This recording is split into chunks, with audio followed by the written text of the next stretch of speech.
Good morning, students. Welcome to our online e-learning class. This is your second period and the subject is economics. Students, yesterday, that is Monday, we read about what is tax, the definition of tax, the features of tax, classification of tax into direct and indirect with examples, and we have studied a detailed note on GST. That is, what is GST, why this GST act or tax was levied on the people, when it was initiated and when it was enacted, that is July 1st 2017, what was the aim of introducing this GST, and what benefits that the central government, state government, union territories they got, and what benefits the consumers and traders got through this tax. Now today in this video we will read three topics. One is, why should people taxed more, or why should people be taxed more? Why should be people taxed more? Similarly, we will read another topic, that is non-tax revenue. Which revenue you can call it as non-tax revenue. Similarly, you will also read what are the sources of non-tax revenue. Only these three topics you will read in this video. One more video I made which covers that is capital receipts. Okay, sources of capital receipts. Okay, public expenditure and classification of public expenditure, revenue expenditure and capital expenditure. So this one you will watch in the next video. So in this video only the three topics I am going to cover. That is, first one, why should people be taxed more? Okay, now generally there are four reasons. There are four reasons for which we can say why people should be taxed more. First is economics. Okay, first is economics, first reason. In this, what you have to write? You know, India is a poor country. Our country is a poor country, and tax GDP ratio is very low. When India is a poor country, naturally the tax which we are getting, or the tax which is received by the government, the revenue which is received by the government in the form of tax is very low. There is a scope for taxes to be increased. There is a scope for taxes to be increased on those who can afford to pay. I repeat, under the first reason, economics, you have to write this one. India is a poor country and the tax GDP ratio is very low. There is a scope for taxes to be increased. There is a scope for taxes to be increased on those who can afford more or afford to pay more. So there is a scope in India. If we increase taxes on those people who can afford to pay, so we can get more revenue. That is the first reason. Second one, society. The second reason is what? Society. In the society, you know, inequalities of incomes are there. Income inequalities are there. That means in the society, all people's income, all households' incomes are not same. So income inequalities are there, or income inequalities existed in the society. So what is said here? Inequality in the incomes is fast growing in India. Rich people becoming richer, poor people are becoming poorer. So there's a wide gap between rich and poor people. Or I can say there's a lot of variations in incomes among the people in the society. So equality in incomes we need to bring, okay, we need to bring equality in incomes. But why we want to bring equality in incomes? Because already inequality of incomes existed in our society. Inequalities of incomes existed in our society. So what is said here? Society second reason. Inequality in incomes is fast growing in India. Has been tremendous rise. So taxes can be bridged. So taxes can bridge the gap between haves and have-nots. Here haves means the people who are having more wealth and income, money. Have-nots means what? Poor people who are not having any wealth, money and income. So since in our Indian society there is a lot of income inequalities, there is a lot of variations among the distribution incomes. Hence it is through taxation or it is through tax policy of the government we can bridge the gap, we can reduce the gap between haves and have-nots, I mean rich and poor people. Third one, global. Global is the third reason which tells about why should people be taxed more. Global means what? Throughout the world. Like millionaires and billionaires. Millionaires and billionaires abroad, Indian business can volunteer to contribute higher share as tax. That means like millionaires and billionaires abroad. There are many millionaires and billionaires are there, like who is the richest person? Bill Gates. Okay. So like millionaires and billionaires abroad, Indian business can volunteer to contribute a higher share as tax. Now last one, politics. Here, this is the fourth reason that why should people be taxed more. So under this politics subheading, what you are going to read? A host of exemptions. Exemption means what? Giving some freedom. So a host of exemptions and tax breaks. A host of exemptions and tax breaks for the wealthy distort the markets and jeopardize government credibility.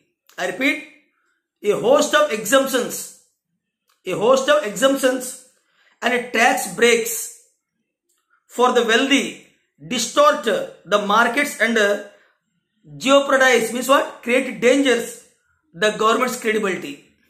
So these are the four reasons. Now moving to the next topic, that is what? Non-tax revenue. So what is non-tax revenue? Generally, government of any country is getting the funds or money or getting receipts through taxes. I mean tax revenue and non-tax revenue.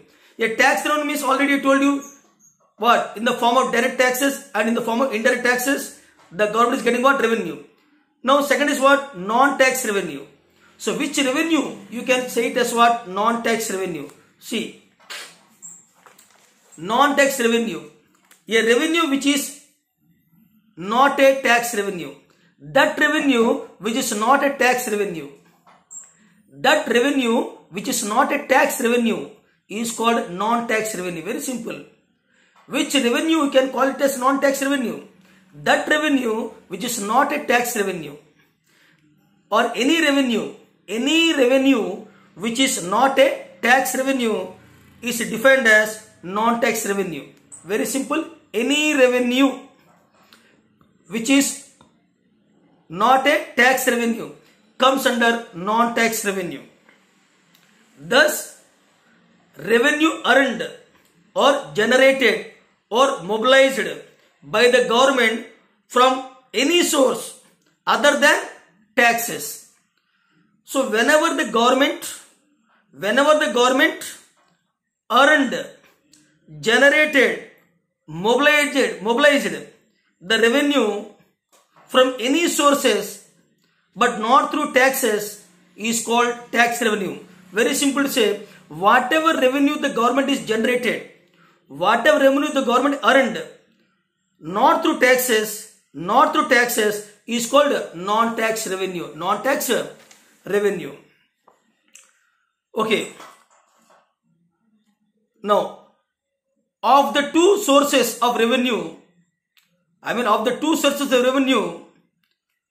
tax revenue is more important than non-tax revenue. Actually, there are two sources of revenue to the government. That is tax revenue and non-tax revenue. So, out of these two, tax revenue and non-tax revenue is very, very important one. There are two sources of revenue to the government. One is tax revenue, one is non-tax revenue. Out of these two, tax revenue is the most important source of revenue to the government. Now, moving to next topic, that is, what are the sources of non-tax revenue? What are the sources of non-tax revenue? Answer. The following are the sources of non-tax revenue. The following are the sources of non-tax revenue. Number 1, commercial revenue. Commercial revenue. Second is dividends. Dividends. Okay. Third one, administrative revenue. Administrative revenue. In administrative revenue, again, so many things are there. Fees, license fees, fines and penalties, forfeitures, escheat, etc. Next one, grants from abroad. Grants received from abroad. Special assessment. Interest received. All these are the sources of non-tax revenue. I repeat once again. The following are the sources of non-tax revenue. What are the sources? Number 1, commercial revenue. First one. Second one, dividends. Third one, administrative revenue. Under administrative revenue, fees. All types of fees. Second one, license fees. Fines and penalties. Forfeitures. Escheat. These will come. Next one, fourth one, grants received from abroad. And last one, next one, special assessment. And the last is what? Interest received. So these are the sources. Now, commercial revenue means what? It is the revenue generated or received by the government in the form of prices paid for the goods and services supplied by the government. Whenever the government supplies any goods and services, whenever the government supplies any goods and services to the people, in return, whatever revenue the government receives for providing those goods and services, that revenue will come under what? Economic revenue or commercial revenue. I repeat, commercial revenue is the revenue generated or received by the government in the form of prices paid. In the form of prices paid for the goods and services supplied by the government, such as payment for postage, railways, electricity, toll tax, interest on funds borrowed from the government. Suppose you are post office, we are fixing the tickets, stamps. That postage stamps, government is getting some revenue.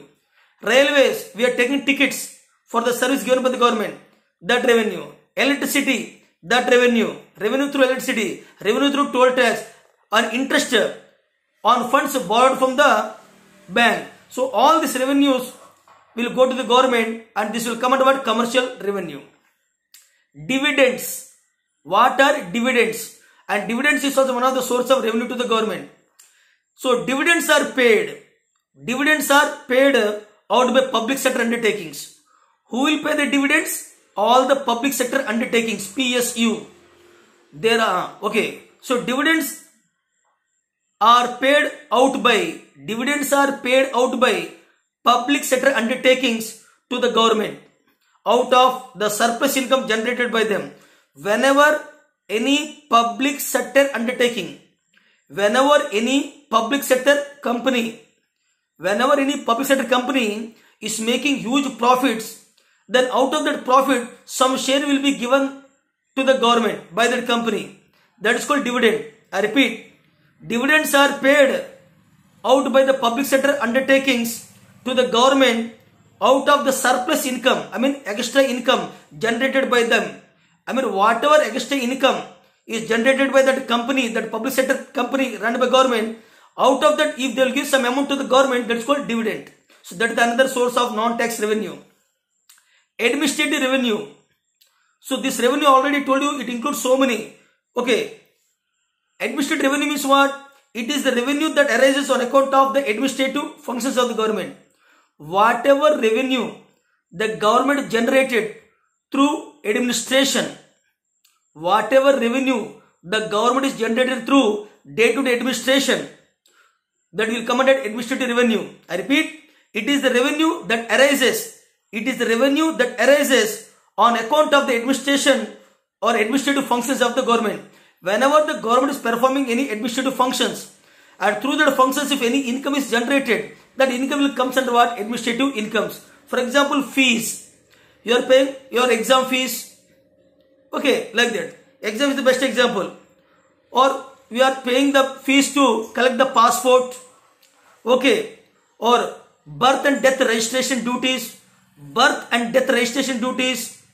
Okay. Passport fees, etc. Next to license fees.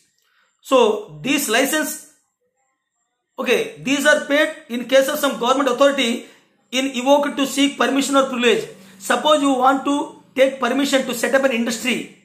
Suppose you want to take permission for setting up an industry. For that you will pay some fees to the government. That's called license fee. So you will get license to set up the industry. That will go to the government. Third one, fines and penalties. Suppose you are not doing the work on time, some fines and penalties will be imposed by the government. So whatever income is received through fines and penalties, that also will go under what? Administrative revenue. Similarly, okay, forfeitures, F-O-R-F-E-I-T-U-R-S. So forfeitures, okay, forfeitures means what? F-O-R-F-E-I-T-U-R-E-S. What does it mean? These are in the form of penalties. Here forfeitures also in the form of penalties imposed by courts. Whenever any court, Supreme Court, High Court, District Court imposes any penalties.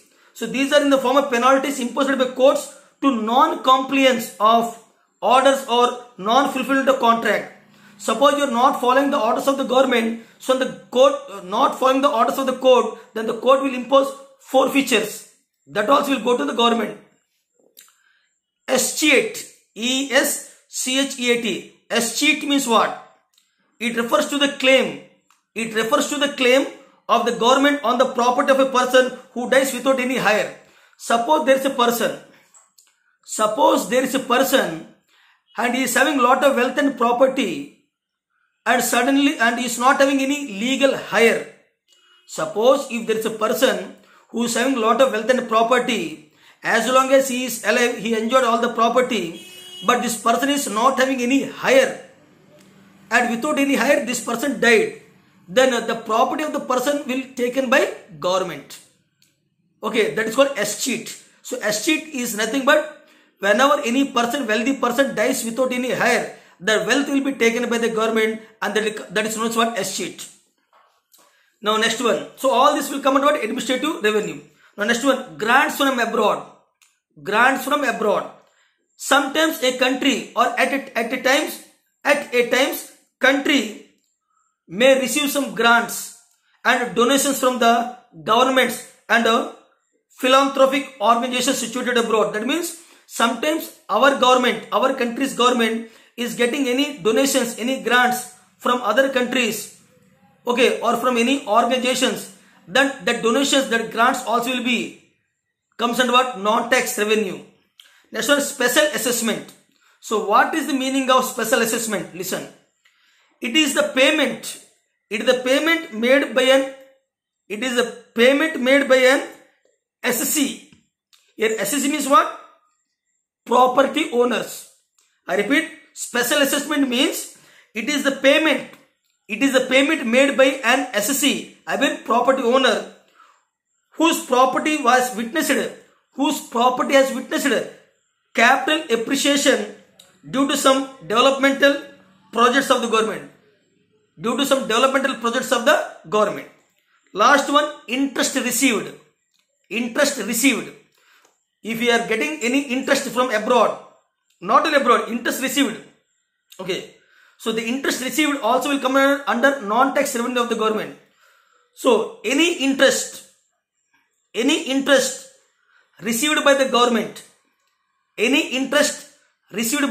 government, from the loans granted to the state government or administration of the union territories or some foreign countries or any other entity covered under this category. That means, suppose government gave some loans.